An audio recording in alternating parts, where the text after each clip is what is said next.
Med det tradisjonelle løpet Ulvøya rundt gjenopptok Norsk Outboardklubb sin virksomhet efter 7 års stillstand. Det ble en flott opptakt til sommerens internasjonale arrangementer og viste at racerne ikke hadde glemt sine gamle kunster.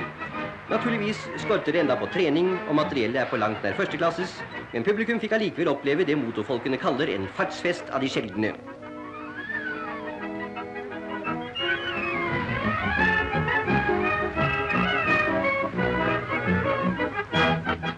Outboardsporten er ikke gitt hver mann å dyrke.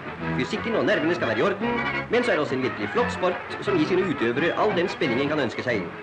Det konkurreres i racerklasse og såkalt passbåtklasse, men ingen av typene ville egne seg synderlig for den vanlige søndags ettermiddagsutflukten.